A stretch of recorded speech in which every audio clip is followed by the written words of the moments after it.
নমস্কার। আরও একটি নতুন ভিডিও আপনাদের স্বাগত জানাই। আমি শ্রী বিশ্বজিৎ।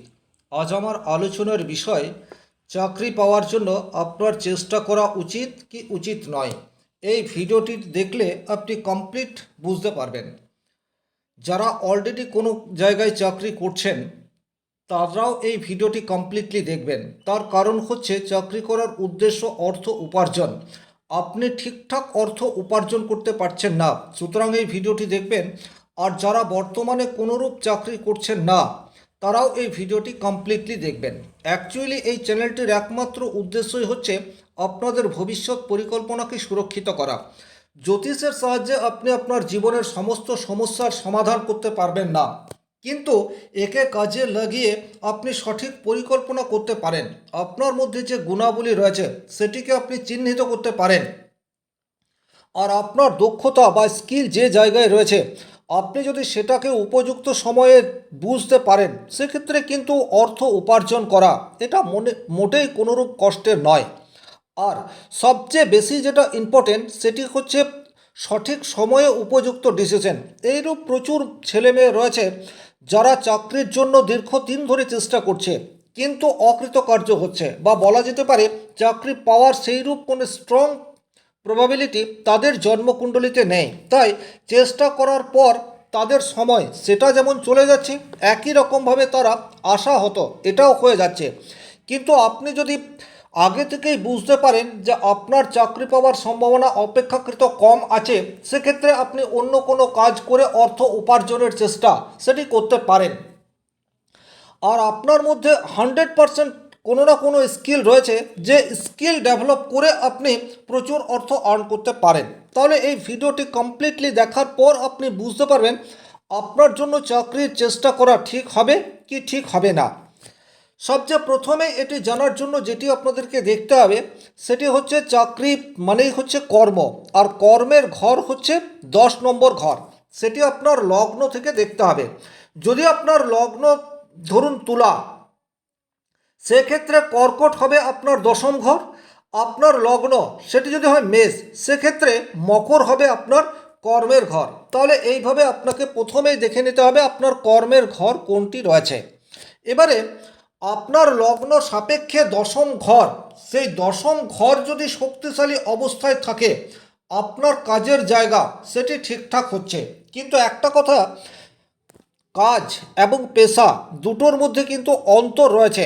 এইরূপ প্রচুর মানুষ রয়েছেন যারা অক্লান্ত পরিশ্রম করে, সেই পরিশ্রম অবশ্যই 10ম ভাব থেকে বিচার্য বিষয়, কিন্তু সবসময় পরিশ্রমের 100% রেজাল্ট বা ফিডব্যাক এটা আসে না।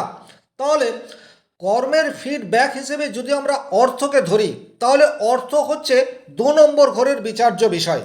তাহলে আপনারা প্রথমেই দেখে নেবেন 2 নম্বর ঘরের সাথে 10 নম্বর ঘরের কোনো রকম সম্পর্ক তৈরি হয়ে রয়েছে কি না। সেক্ষেত্রে আপনি যে কর্ম করবেন সেই কর্ম করে অর্থ সেটাও আপনার ঘরে চলে আসবে। তাহলে আপনার লগ্ন সাপেক্ষে 2 এবং 10 এর কানেকশন সবচেয়ে প্রথমে আপনাকে খুঁজে দেখে নিতে হবে। যদি 2-এর সাথে 10-এর কানেকশন তৈরি হয়ে রয়েছে, এটি ইন্ডিকেট করে আপনি যা কর্ম করবেন সেই কর্মের রেজাল্ট হিসেবে অর্থ এটা আপনার কাছে আসবে। এবারে অ্যাকচুয়ালি চাকরির জন্য সুপার কম্পিটিশন এই বিষয়টি দেখার প্রয়োজনীয়তা হয়। তাহলে এই যে সুপার কম্পিটিশন এটি পাওয়ার দেখার জন্য আপনাকে আপনার ষষ্ঠ ভাবের দিকে তাকাতে হবে। ষষ্ঠ ভাব সেটি আপনাকে আপনার লগ্ন থেকে বিচার করতে হবে। যদি ধরুন আপনার লগ্ন হচ্ছে মেষ, সেক্ষেত্রে ষষ্ঠ ভাব হচ্ছে কন্যা। এই কন্যা রাশির অবস্থা কীরূপ রয়েছে এটি বলে দেবে আপনি চাকরির জন্য চেষ্টা করবেন কি করবেন না। খুব ভালো করে এই জায়গাটি বোঝার চেষ্টা করুন। আপনার 2-এর সাথে 10-এর কানেকশন অলরেডি তৈরি হয়ে রয়েছে। 2+10 এই কানেকশন হয়ে রয়েছে। আপনি যা কর্ম করবেন সেই কর্ম থেকে অর্থ আসবে। এবারে আপনি চাকরি করবেন কি না বা চাকরি অলরেডি পাবেন কি না সেটি কিন্তু ষষ্ঠ ভাব থেকে দেখতে হবে। কারণ ষষ্ঠ ভাব যদি অনেক বেশি শক্তিশালী থাকে তাহলে চাকরি পাবার জন্য যে কম্পিটিশন সেই কম্পিটিশনে আপনি উত্তীর্ণ হতে পারবেন। এই বিষয়টি কিন্তু খুব ইম্পর্টেন্ট। তাহলে 2, 10 এবং 6 এই কানেকশন যদি আপনার জন্মকুণ্ডলীর মধ্যে তৈরি হয়ে রয়েছে সেক্ষেত্রে কিন্তু আপনার চাকরির জন্য চেষ্টা করা উচিত, যদি আপনার মধ্যে এডুকেশনাল কোয়ালিফিকেশন ঠিকঠাক রয়েছে। এখন এটা আছে কি না এটা যদি বিচার করি সেক্ষেত্রে ভিডিও অনেক দীর্ঘ হবে, সেই আলোচনায় আজকে যাব না। তাহলে আপনার জন্মকুণ্ডলীতে 2, 10 এবং 6 এর গভীর কানেকশন তৈরি হয়ে রয়েছে। এখন এই কানেকশন কিভাবে তৈরি হতে পারে দেখুন, আপনার লগ্ন বা রাশি যাই হোক না কেন এটি লগ্ন থেকেই বিচার্য বিষয়।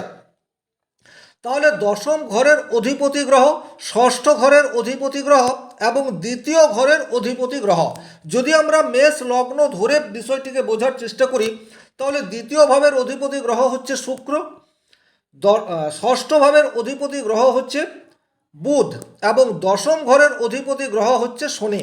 এই তিনটি গ্রহ আপনার একত্রে অবস্থান করছে বা পরস্পরকে দৃষ্টি বিনিময় করছে বা এরা ক্ষেত্র বিনিময় সম্পর্ক তৈরি করে রয়েছে, সেক্ষেত্রে কিন্তু আমরা বলতে পারি দ্বিতীয় ষষ্ঠ দশম সম্পর্ক তৈরি হয়ে রয়েছে।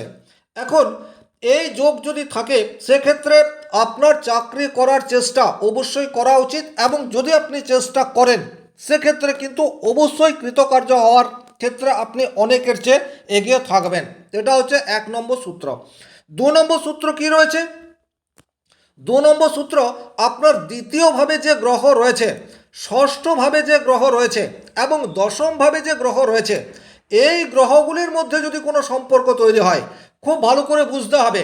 ধরুন এখানে এই ঘরের অধিপতি শুক্র, কিন্তু এখানে ধরুন মঙ্গল অবস্থান করে রয়েছে, এখানে আপনার রবি অবস্থান করে রয়েছে আর এখানে আপনার মনে করুন বৃহস্পতি অবস্থান করে রয়েছে, সেক্ষেত্রে কিন্তু কোনোরূপ সম্পর্ক তৈরি হচ্ছে না। কিন্তু যদি এই গ্রহগুলি একত্রে অবস্থান করে বা পরস্পরকে দৃষ্টি দেয় সেক্ষেত্রেও কিন্তু আপনার চাকরির জন্য চেষ্টা করা উচিত। এটি হচ্ছে 2 নম্বর কন্ডিশন। তাহলে প্রথম কন্ডিশন হচ্ছে ভাবের অধিপতি গ্রহ তারা সমন্বয় সম্পর্ক সৃষ্টি করে রয়েছে, আর 2 নম্বর ক্রাইটেরিয়া হচ্ছে ভাবে অবস্থিত গ্রহ এরা পরস্পরের সাথে কোনোরূপ সম্পর্ক তৈরি করে রয়েছে, সেক্ষেত্রে আপনার চাকরির জন্য চেষ্টা করা উচিত। এবারে চাকরি মানেই হচ্ছে দাসত্ব, এই জায়গাটাকেও কিন্তু আপনাদেরকে খেয়াল করতে হবে। আপনার জন্মকুণ্ডলিতে এই কম্বিনেশন তৈরি হচ্ছে না তাহলে কি আপনি চাকরি পাবেন না, নাকি আপনার চাকরির জন্য চেষ্টা করা উচিত হবে না, এই জায়গাটিও আপনাদেরকে বুঝে নিতে হবে। 3 নম্বর সূত্র, চাকরি করার জন্য শনির পজিশন এটি কিন্তু খুব ভালোভাবে দেখতে হবে। চাকরি মানেই হচ্ছে অপরের অধীনস্থ হয়ে কাজ করা, সেটি সরকারি সেক্টর যদি হয় সেক্ষেত্রে গভর্নমেন্টের অধীনে আপনি রয়েছেন, আর প্রাইভেট সেক্টর যদি হয় সেক্ষেত্রে কোনো মালিকের অধীনে আপনি রয়েছেন। একজাক্টলি আপনি শ্রম প্রদান করে অর্থ উপার্জন করবেন, এটাই হচ্ছে চাকরির মানে। আর শনিদেবকে দাসত্বের কারক বলা হয়। আপনার রাশি বা লগ্ন যাই হোক না কেন, যদি শনিদেব অত্যন্ত শক্তিশালী থাকে এবং শনিদেব যদি দ্বিতীয় ষষ্ঠ বা দশম এই ঘরগুলির সাথে সম্পর্ক তৈরি করে সেক্ষেত্রেও আপনার চাকরির জন্য চেষ্টা করা ঠিকঠাক হবে। এইটি হচ্ছে 3 নম্বর সূত্র। তাহলে প্রথম নম্বর সূত্র হচ্ছে গ্রহের অধিপতি গ্রহ এরা যদি একত্রে অবস্থান করে বা পরস্পরের সাথে সম্পর্ক তৈরি করে, এটি হচ্ছে সবচেয়ে স্ট্রং যোগ। দ্বিতীয় স্ট্রং যোগ হচ্ছে যদি গ্রহে অবস্থিত রাশিতে অবস্থিত গ্রহ পরস্পরের সাথে সম্পর্ক তৈরি করে, সেক্ষেত্রে আপনার চাকরি পাওয়ার সম্ভাবনা, এটিকে আপনি 2 নম্বরে রাখবেন। আর জন্মকুণ্ডলিতে যদি শনিদেব অত্যন্ত শক্তিশালী থাকে এটিকে আপনি 3 নম্বরে রাখবেন। যদি এই ধরনের কম্বিনেশন আপনার জন্মকুণ্ডলিতে রয়েছে, অর্থাৎ 3টির মধ্যে কোনো একটি আপনার জন্মকুণ্ডলীর সাথে ম্যাচ করছে, অবশ্যই আপনার চাকরির চেষ্টা করা উচিত। এবারে যেটি আপনি দেখে নেবেন সেটি হচ্ছে গ্রহের দশা এবং অন্তর্দশা। অর্থাৎ যদি মনে করুন আপনার ষষ্ঠভাবে বৃহস্পতি অবস্থান করে রয়েছে, অর্থাৎ কাজের ঘরে বৃহস্পতি আমরা বলতে পারি, এখন যদি দশা বা অন্তর্দশায় বৃহস্পতি রয়েছে সেক্ষেত্রে আপনার পজিটিভ রেজাল্ট আসার সম্ভাবনা বৃদ্ধি হয়ে যাচ্ছে। একই রকমভাবে যদি ধরুন ষষ্ঠভাবে মঙ্গল অবস্থান করে রয়েছে আর আপনার দশা বা অন্তর্দশায় মঙ্গল রয়েছে সেক্ষেত্রেও কিন্তু আপনার চাকরির জন্য চেষ্টা করা উচিত। তাহলে প্রথমত আপনি 3টি যোগ এই বিষয়গুলিকে দেখলেন এবং তারপর দেখলেন দশা অন্তর্দশা এটা আপনার জন্য সাপোর্টিভ কি না। যদি সাপোর্টিভ হয় সেক্ষেত্রে অবশ্যই চাকরির জন্য চেষ্টা করা ঠিকঠাক হবে। আজকের ভিডিও এই পর্যন্তই। ভিডিওটি যদি ভালো লাগে লাইক করে দেবেন, কোথাও বুঝতে কোনোরূপ সমস্যা তৈরি হলে কমেন্ট বক্সে লিখে জানাবেন, আর চ্যানেলে নতুন হয়ে থাকলে সাবস্ক্রাইব করে পাশে থাকা অল নোটিফিকেশন বেল আইকনটি প্রেস করে দিন। আজকের মতো বিদায় নিচ্ছি। ভালো থাকুন, সুস্থ থাকুন, ধন্যবাদ।